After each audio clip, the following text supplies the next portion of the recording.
And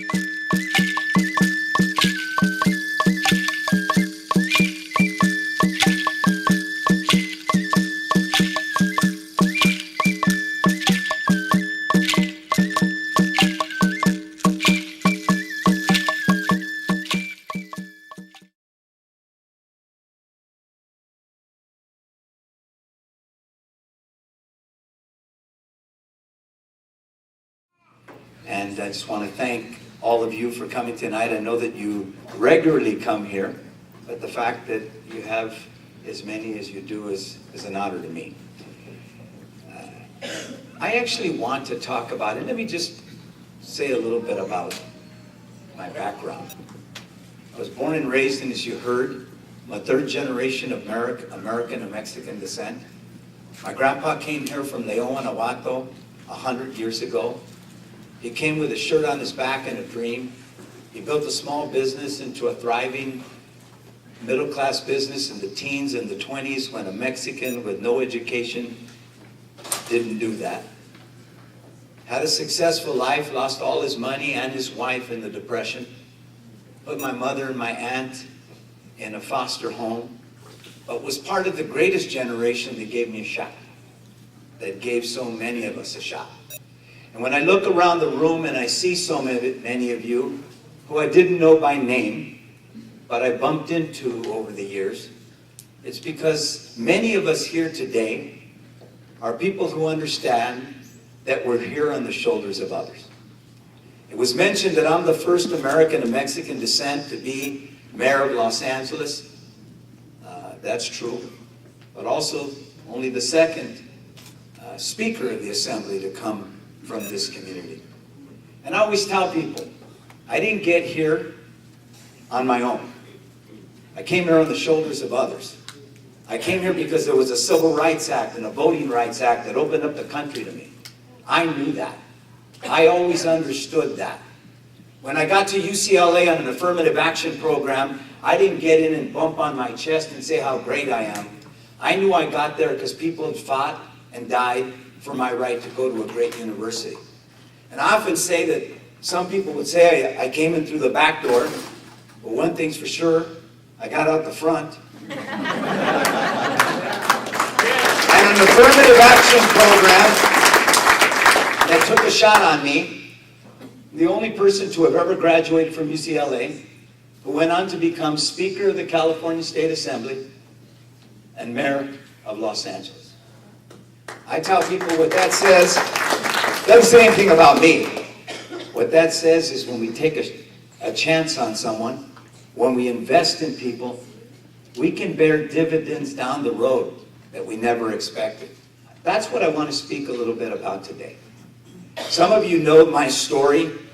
I was kicked out of one high school, dropped out of another, graduated with a 1.4 grade point average, but went from a Catholic school to a public school where they put me in shop classes, and they put me in basic reading and math classes, and didn't challenge me, and dropped out and went back, thankfully, because I had a great mom and a great teacher. When I said to you that the most important issue facing our state and our nation is the issue of education, I wasn't just talking. It's true. When I became mayor of Los Angeles, we had a 44% graduation rate. Everybody that looked like me was serving me. And I said, el papel del primero, y aunque soy un pochito y tercer generación americano de descendencia mexicana, sí puedo hablar un poquito de español. Me puedo defender. Doing good. Y les digo a la gente, el papel del primero, the role of the first is not to bang on your chest and say how great I am. The role of the first is to open up the door for the rest. So I'm mayor of Los Angeles and made history. Wow, what a great thing. 44% graduation rate. The kids that were graduating could barely read. The kids that weren't were on a pipeline to the state prison house or to a dead-end job. The high school I graduated from had a 75% dropout rate, Roosevelt High School on the east side. By the time I took it over, In 2007, they'd done a little better. Now they had a 65% dropout rate. And I said, that's not good enough.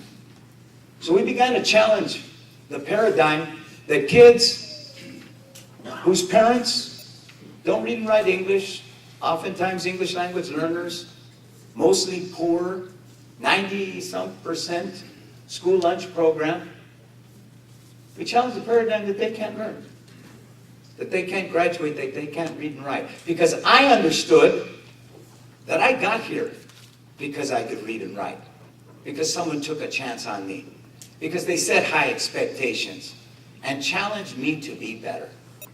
We took over our schools. We went from a 44% graduation rate. By the time I left, it was 72. And when people applaud that, no, don't applaud that. It's not good enough, Tony. 72%? Imagine if you had 10 kids and only 7 of them graduated from high school and 3 of them didn't. We want them to go on to college, and not just to Evergreen, San Jose State or Berkeley or Stanford or UCLA. We want them to go on because we understand, and particularly in this valley, that if they can't read and write, they're not going to be successful. They're not going to make it. And guess what? Let's look at the demographics. 39% Latino in this state, 80% graduation rate, lowest graduation rate among us. People tell me all the time, Antonio, but you got to tell the story too. We're the fastest growing group going to college, and that's true. And that's a good story, and we should tell that story. We're also the fastest growing group. So when you learn a little bit about statistics, what does that mean? Well, yeah, we're growing. But are we going to college and making it in the numbers that we should and can? And the answer is no. And so we have to challenge that paradigm. We can't accept a reality where so many of us are not graduating from high school and going on to college, where we don't have the skills to succeed. Now, this is the home of Silicon Valley, and someone said to me recently, I've been on a 31-day listening tour. Today's actually 32. 32-day listening tour, and someone said, well, you know, you haven't talked about the innovation economy. I said, okay, I'll talk about the innovation economy. We won't have an innovation economy if people can't read and write. We won't have one. And I spoke, Mayor, what was it, 4 months ago, 5 months ago, at a conference where they talked about bringing diversity to Silicon Valley. And 4% people of color? Really? And yet, when you see who are graduating with engineering degrees, it's 8%. Of course, we're not even meeting the number of people who are graduating with those engineering degrees. But I said, one, we got to figure out the pipeline. Two, we got to make investments in people. And that's why I said, I wasn't just saying it. I think what you're doing is a really good thing. We got to invest in the kids when they start here. That's what we do with our own kids. We put our own kids in the best schools we can, right? We were just talking about that. We said we're going to put our kids in the best school we can. That's what we do. We got to make these investments. We got to set high standards. We're 40 what now? I think we might be 42nd in per pupil spending in the state. Close to last in technology. Close to last in library books. In a state that when I was going to school was top 5 in per pupil spending. What's happened? Well, we're not voting. We're not participating in the numbers that we need to. We're not challenging our elected officials and saying, that's unacceptable. I want my taxes to go to my children. I want them to go to the best practices that will support the notion that all kids can learn. Not just the kids of the wealthy, but all kids. This is the challenge of our time. I tell people, when you think about the economy, predicated on intellectual capital, this is the home of that. If we can't read and write, we're not going to be an economic power. Think about democracy. Why are so few people voting? Well, disproportionately, it's the undereducated. Disproportionately, it's the poor. Everybody's talking about income inequality, and they should. Equality of opportunity. It starts with an education. It starts with challenging ourselves. Is it okay to live in a city where 44% graduation rate? Now we're 80 here at the state. It's getting better. And well, it should. But we can do better. I spent 20 years in public service. Majority whip, majority leader, speaker of the assembly. I had the audacity to run for mayor in 2001 when nobody thought I had a shot. Not even similar groups like this in Los Angeles. Everybody said, Antonio, you really, what do you think? In 2017, we might have a shot. We won't have a shot in 2001. We're 22% of the electorate, we don't vote. Oh yeah? Well, watch me. And as soon as we got in, we started challenging. You're seeing, and you had, last year you had Kevin De Leon here. You're seeing what's happening with leadership like that. They're saying, hey, in a great, powerful country, every kid ought to have health care, even the undocumented. That's not a radical notion. It's only radical when the right has taken over the conversation. That's not a radical notion. Every kid should have health care. Every kid should have an opportunity to succeed, and you succeed with a good education. We had young people coming up who gave some reports. This is important, everybody. On my listening tour, you know what I've heard?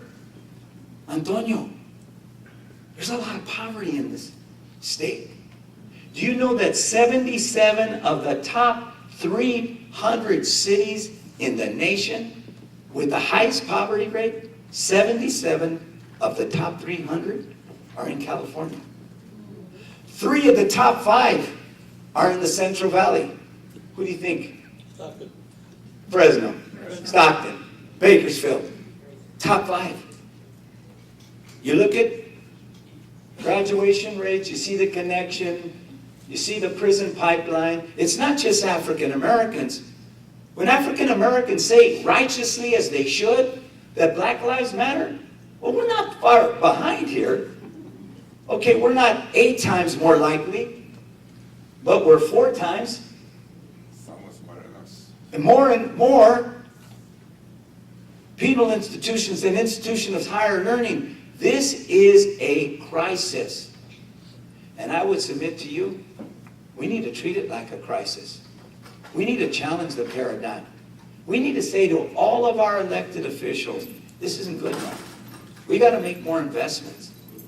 When people talk about equality of opportunity and income inequality, it's all connected to education. And that's why in this powerful, rich state, every kid ought to have preschool. Every kid ought to have a shot to a community college.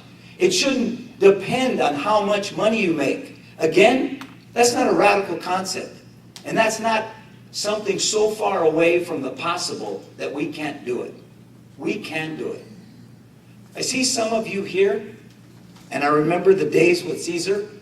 I remember coming out through here, because I started out at 15 years old with a farm worker boycott. I couldn't even drive.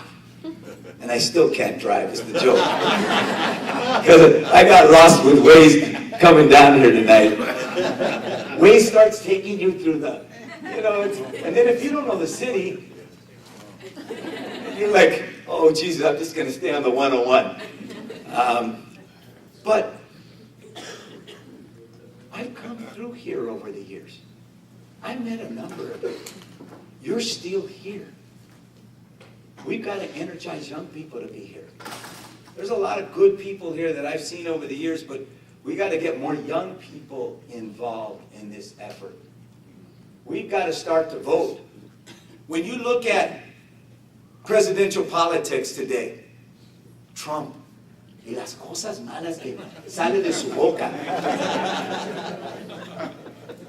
The things that come out of the bad things that come out of his mouth. And I tell people, and I said it in Guadalajara. Do you remember that, Pati? I said it in Guadalajara. Trump no es un fenómeno nueva. He's not a new phenomenon. We've been talking like that since the end of the Mexican-American War. Except now, we got a legitimate candidate for president speaking like that in 2016. Saying that we as a community are disproportionately rapists and criminals, when look at us. We work hard. Some of us have served in the military. All of us love this great country. We believe in America. How dare you? Who are you? But by the same token, you know what I say? He speaks like this because we don't vote. He speaks like this because we're the fastest growing population, yes.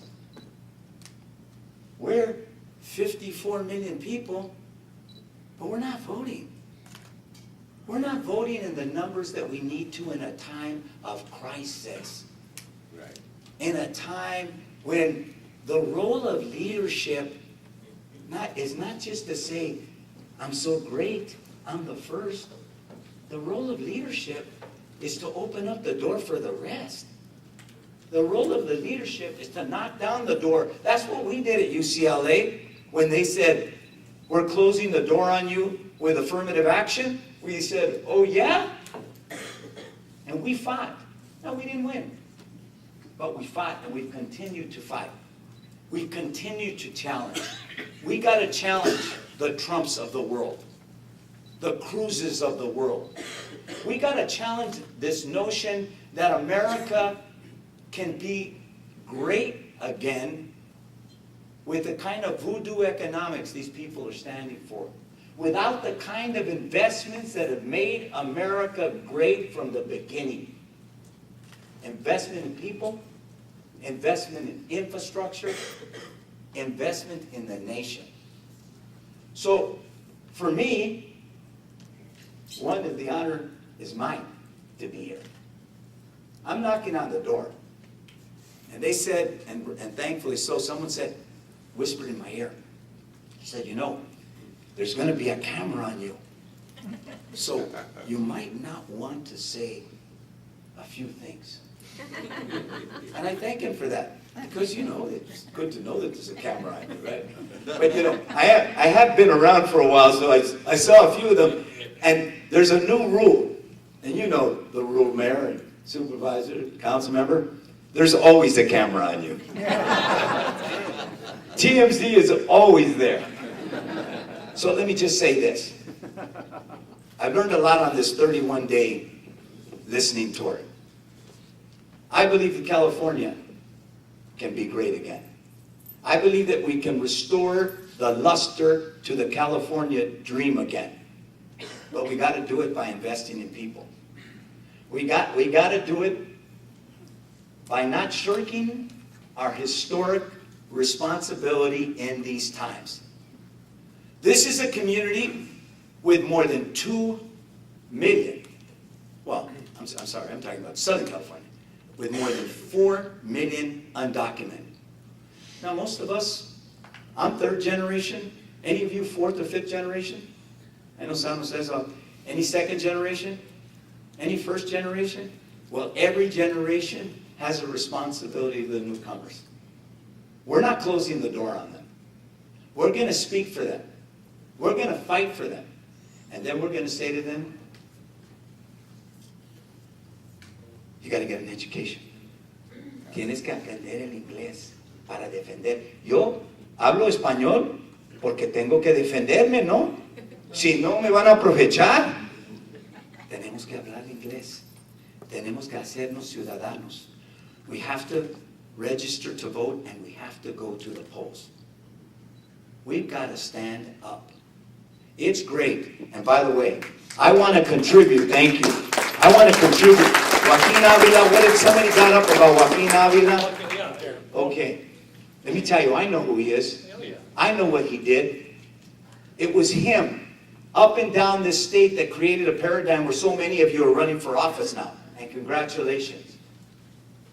Public service is an honor. Respect it. This is an honor that the people have given us, and power is a gift from the people, so use it for good. Joaquin was a trailblazer who we owe a great deal of debt to. And I'll tell you something, he did that hard work because we all got to vote and take our responsibility. So I don't want to go on and on. I've learned a lot. I'm on a listening tour for a couple of reasons. One, I have been Speaker of the Assembly. I have been mayor of the second largest city.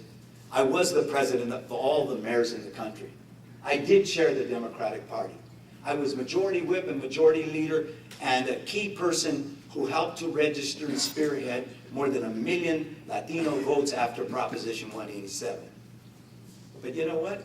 I tell people, with all of that experience, you learn something, how little you know.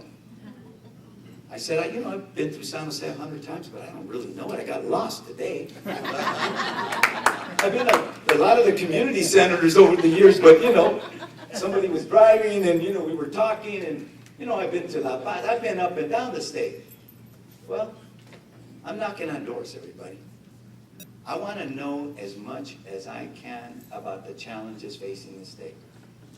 Because if you watched the 8 years that I was mayor of Los Angeles, what I tried to do was I tried to be as big as the task before me. We were not the safest big city, Chief. When I became mayor, we were one of the most violent cities in America. When I left, along with New York, the safest big city, over 2 million. We dropped violent crime by 45%. We dropped homicides by 45%. Today, Latinos are the new Irish. So guess what? About 44% of our officers are Latino. Yeah. And Walter and I were talking. As Walter knows, we believe in constitutional and community policing. We don't think that's a contradiction. We think you can be safe and respect the democratic and human rights of people. And I know your mayor believes that too. We believe that. And we did that. Infrastructure. You ever been downtown lately? You see all those trains? More trains than anyone in that period of time across the nation. Number 1 city to reduce carbon emissions in America, number 5 in the world. Went from a 44% graduation rate to a 72% graduation rate. Took on the toughest challenges in the toughest times since the 1930s. And upset a few people. If you ask them, not everybody was happy when I left. But you know what? It wasn't a popularity contest. I realized we had to be big enough to take on the challenges. I want to take those challenges on again. Not making any announcements today, but I think we all know. I think we all know. We know. I believe that public service is an honor, and as I said, when I left the mayorship, the mayoralty, in July of 2013, I said to the press, and they had a bunch of them there, and I said, I'm riding into the sunset. And then I looked and I said, but I will be back. So I wanted to come today to talk a bit, but also to get to know all of you. I've been with Supervisor Chavez now 4 times, I think, on this listening tour. Spent a time with a number of your legislators, got to hear from people. I want to hear from you. So I'm going to give you my email. It's very easy. Antonio@villaraigosa.com. Antonio@villaraigosa.com. Antonio@villaraigosa. And if you can't spell Villaraigosa, I said, Google it. Just don't read all the junk you see by it. Like, líder de la reconquista. When I granddad one day, the leader of the Reconquista. I said, where are they getting that from? They started that in 1994. Some of you remember that. Leader of the Reconquista. I'm saying, hold it. I was born here. My mother was born here. My grandpa got here 100 years ago. What are these kind of people talking about?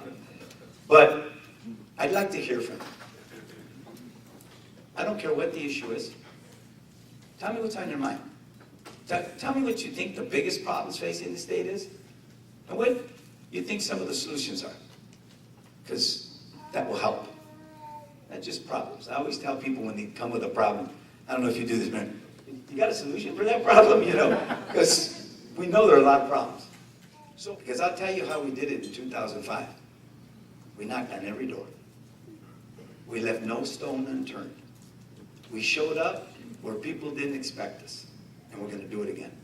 I do want to thank you for inviting me, and I do want to say, finally, it is a testament to a number of you that you have so many elected officials here today. Because I remember when they didn't show up, or they tried to demonize our leadership, and somehow marginalize us. And now, they'll come. And that's a good thing. We should celebrate that.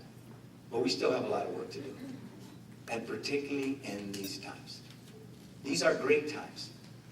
Times where we can realize the potential of a community that has a horizon that is limitless.